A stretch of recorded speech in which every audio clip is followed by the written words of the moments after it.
Hi friends, thanks for stopping by. I need to do a wrap up.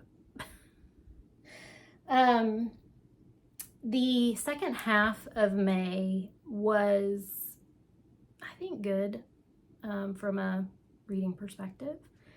I did have family in town for about 5 days. More about that is coming up in a reading vlog.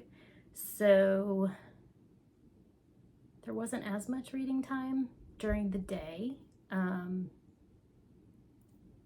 yeah, let's get into what I read for the second half of March, which for me was also, I was participating in middle grade March, the Irish Readathon, and also reading some of the Women's Prize for Fiction long list. There was a book that I read for the Irish Readathon. In the first half of March that I forgot to tell you about. This is called The Hostel Life by Mulatu Uchi Akori. I'm not sure if I said that right. This is about migrant women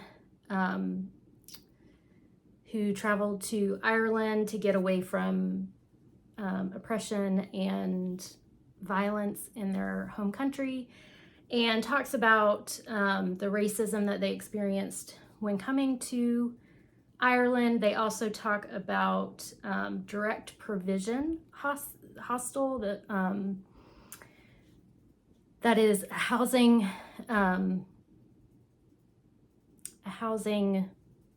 setup for immigrants that are coming in to Ireland. And Mulatu is from Nigeria, and she herself stayed in the direct provision hostel for a while. I can't remember how long. She told some stories. So it's basically short stories, and it talks about getting food and some of the frustrations of the immigrants when they're supposed to be allotted a certain amount of food in the direct provisions, and then they're unable to get it for what appears to be selective reasons by the workers of the direct provision hostel. It is really well written. One of the stories is set back in Nigeria, and then there's also kind of a nonfiction essay written by, who was it by? Liam Thornton wrote about asylum seekers and refugees in Ireland, and kind of gives more of the facts about direct provisional services in Ireland. It was interesting to read. I'm from the US, and just thinking about the systems that we have in place, lack of systems we have in place to support immigrants coming to our country, just kind of getting an idea of what it's like in another country was interesting for me. So I really, really enjoyed this, and I highly recommend picking it up. It's very, very short. Yeah, so that was one from the beginning of the month. Then I did a buddy read of The Foxwife by Yanzi Chu. This was the first book that I've read by Yanzi Chu. I wasn't sure how I would get on with it because I'm not really a fantasy reader, and I also don't know, the different descriptions of fantasy. I didn't really feel like this was fantasy, I guess, but I feel like it was described as that. I got it from Book of the Month. It was definitely more magical realism and had the magical element in it. It tells a story. It's 2 timelines. It tells the story of the fox wife who is seeking revenge for the death of her child and is basically hunting down the person responsible for her child's death. And then you have a private investigator who is hired to determine an identity of someone who died. And then throughout the book, he's brought in different scenarios related to the situation with the fox wife. Throughout, they're talking about the I guess the view of foxes in Asian culture. This is specifically set in China. And it was interesting. I was a little confused by some of the magic elements and what the foxes could do, and their connection to the world and their environments, their connection to each other. So I feel like just because my brain doesn't go there, I'm very much a realist. And so I think that's why I have a hard time with fantasy and magic elements, magical realism type things. I still enjoyed it. I enjoyed the relationships that were described. I enjoyed seeing the private investigator's life. He's presented to us as a man in his 60s, and we get glimpses of his life from when he was a child. And then the stories do converge towards the end, and it gets kind of fast-paced and intense towards the end. So I think I ended up giving this a 3-star. I'm glad I read it. I don't know that I would necessarily pick up more from this author, just because I don't think the genre, subgenre is for me. Like I said, some magical realism I enjoy, and I did enjoy parts of this, but it did lose me in other parts. So that's that one. And then I read Amari and the Night Brothers. I mostly listened to this on audio. This was for middle grade March, the prompt of reading a debut. This is B.B. Alston's debut. This is an unpopular opinion. And again, it might be that this is more of a fantasy, that I didn't love this like I expected to because of all the hype. We're following Amari, who is looking for her brother who disappeared, and she is hired by, what's the school? The Bureau of Supernatural Affairs. She isn't, take that back, it's not hired. She goes there for a summer camp. You have to be recommended for it, and her brother recommends her for it. And the children are, very similar to what was happening in her school, where they didn't like her for some reason or another. She got bullied. And I like the story of Amari and her relationships that she developed. I did not like the twist at the end. Let me just say that. That made me very mad. So if you've read it, you know what I'm talking about.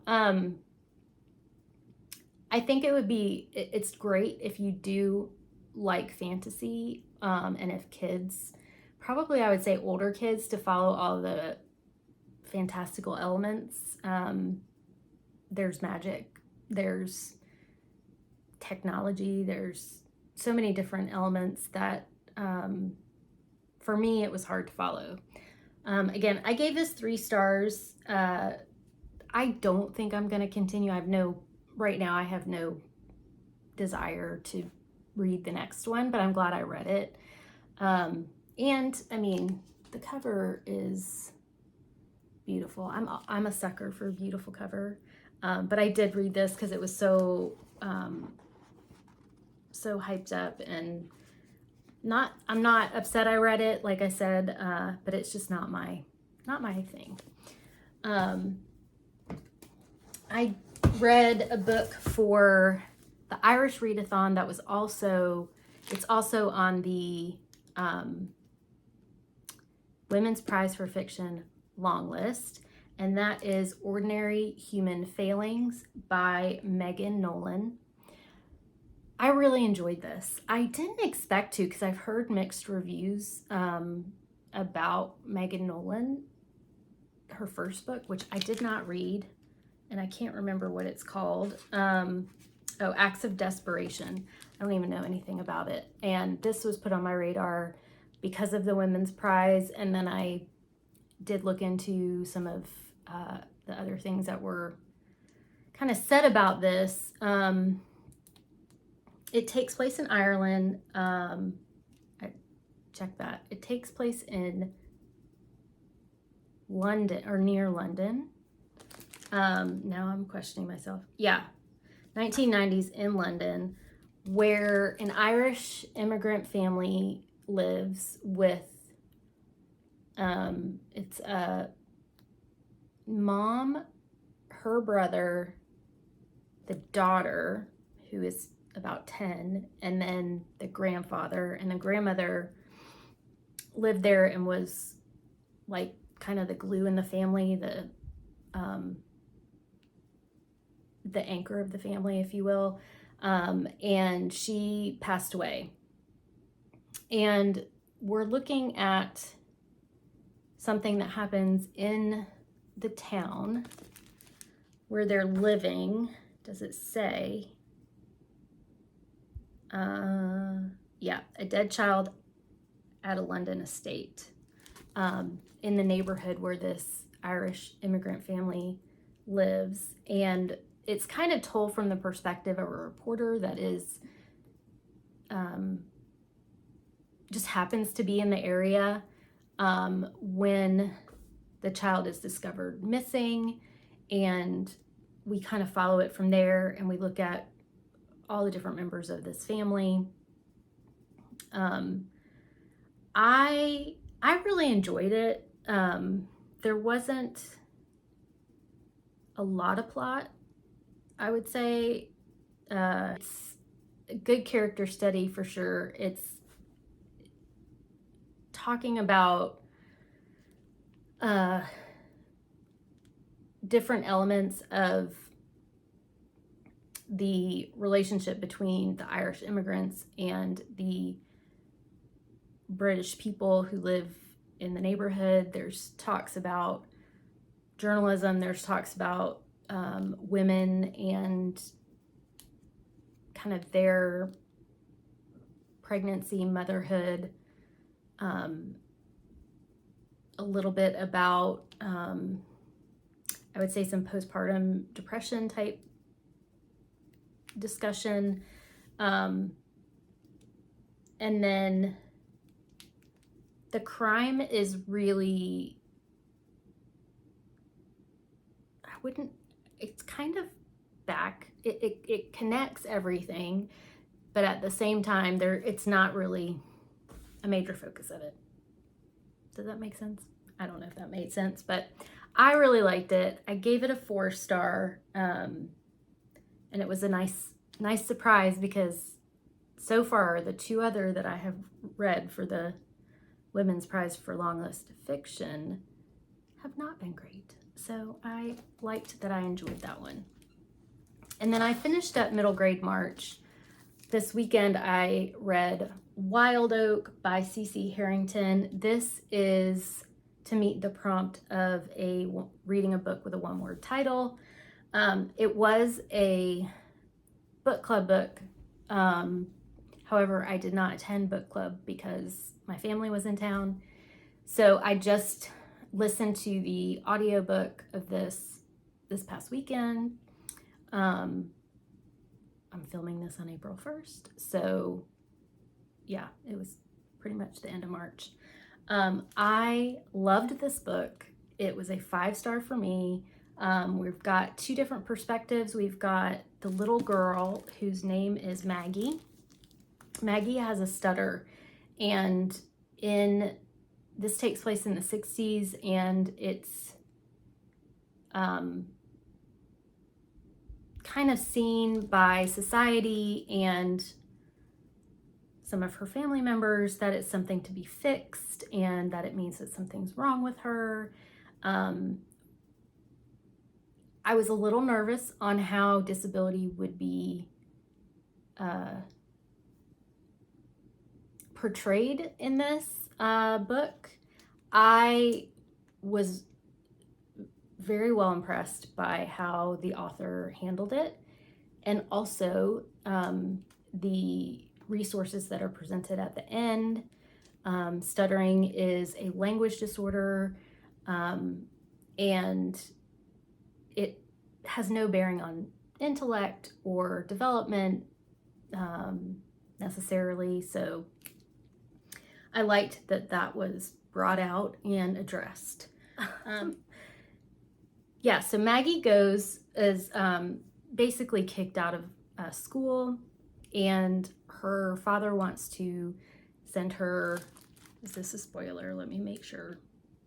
Yeah, her unsympathetic father threatened to send her away to an institution, and the mother basically says, let her go spend some time with her grandfather in the country, and the grandfather is a doctor.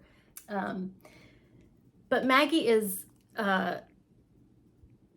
just a delightful little girl, and I just loved reading her story. I wanted to give her a hug in many places. The other perspective is from Rumpus, who is a snow leopard. It's him pictured right there. And he is bought as a present and starts his life in an apartment in the city and ends up in this wood called Wild Oak. And the two become friends, and it's just beautiful. I love stories about the connection with animals, and yeah, definitely had me tearing up because I do tear up when animals are involved. So yeah, 5 stars. I had 2 5-star reads during middle grade March. So for me, that is a huge win, and I'm very happy about that. So I was going to talk a little bit about the other books that I'm reading. You may have seen my April TBR. I have a couple of books still I'm working through, and I'm working on my next episode of my backlist reading vlog series. So there's 3 books there that I'm not going to tell you what they are right now. You'll have to wait for the vlog. But the other ones that I am reading currently, I am reading a book that I heard about from the Carol Shields Prize. It's on that list, the long list for the Carol Shields, and it's called A Council of Dolls by Mona Susan Power. I'm looking over here because I've pulled it up on my computer. It is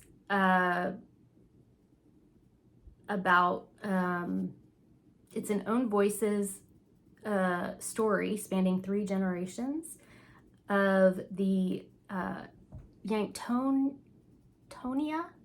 Dakota women from 19th century to the present day. I may not be saying that correctly. It basically tells their stories through the dolls that they carry. And that really intrigued me. I really was curious how that would play out. So we follow 3 different timelines. One is in 1961, one in 1925, and one in 1888. So it's really interesting, just the perspective of, I've only read the first one, which is the 1961 timeline, and it's really intense. There is talk of the the schools, the Indian boarding schools that the United States government would send Native Americans to, and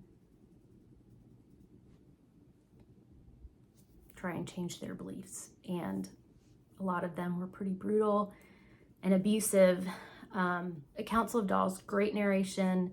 Highly recommend that one as well. Like I said, I'm a third of the way through, so I will update you on that in my next wrap up. I am for the, what are we doing? The Women's Prize for Long List in Fiction. I am reading A Trace of Sun by Pam Williams. This is about a young boy who is left behind with his aunt in Grenada when his mother moves to the U.S. to be with his father, because they are having a really hard time with getting access to food and adequate shelter in Grenada, and the father has already been in the U.S. And even the money that he is sending back is not helping them enough. So the mother plans to go to the U.S. and then once they're able to get more established in the U.S., then they're going to send for this son. I am not very far into it, just that much. And so far it jumps. It takes pretty significant time jumps, and I'm not sure if we're going to go backwards or not.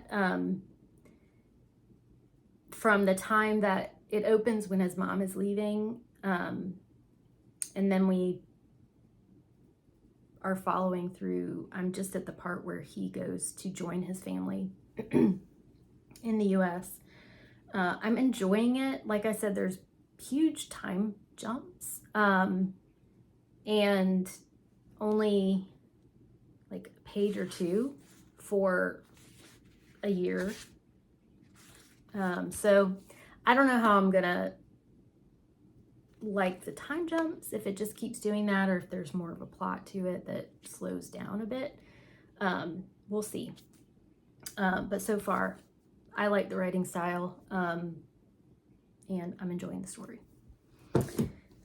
Another one that I am reading is called Medicine Woman by Lucy H. Pierce. This is a nonfiction book that I am pretty sure I heard about from BookTube, but I cannot remember for the life of me where I heard about this.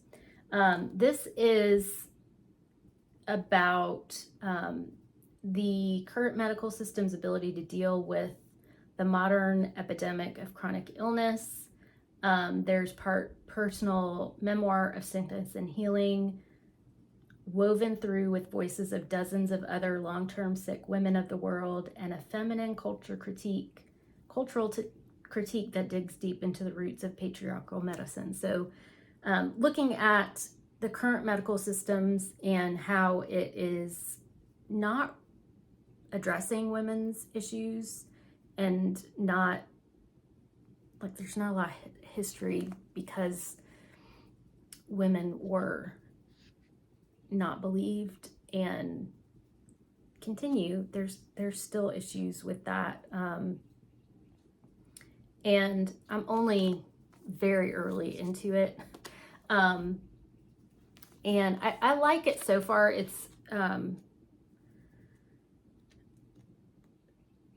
It's hard because I have lived with chronic illness for almost, I would say 12, 15 years, something like that. And I've read a lot. I'm a reader, researcher. You know, I've read a lot about chronic illness. And so far it's not really touching on anything that I haven't already heard. And that's not a bad thing. It's just, you know, kind of, I'm always looking for new nuggets of information. So I'm sure I'll get to it. But like I said, I'm only 11 pages in. But if we're talking about beautiful covers, I really love that cover too. Okay, that's it. That's my audiobook, physical books. How did your reading go in the second half of March, or in March in general? Did you do any readathons? Did you do middle grade? Did you do the Irish readathon? Are you reading any of the Women's Prize for long list fiction books? Did you read any of the nonfiction books? What are you reading? I love the conversations that I'm starting to have with you all in the comments, and I really appreciate your support, and I will bring you more about my reading life very soon. Bye.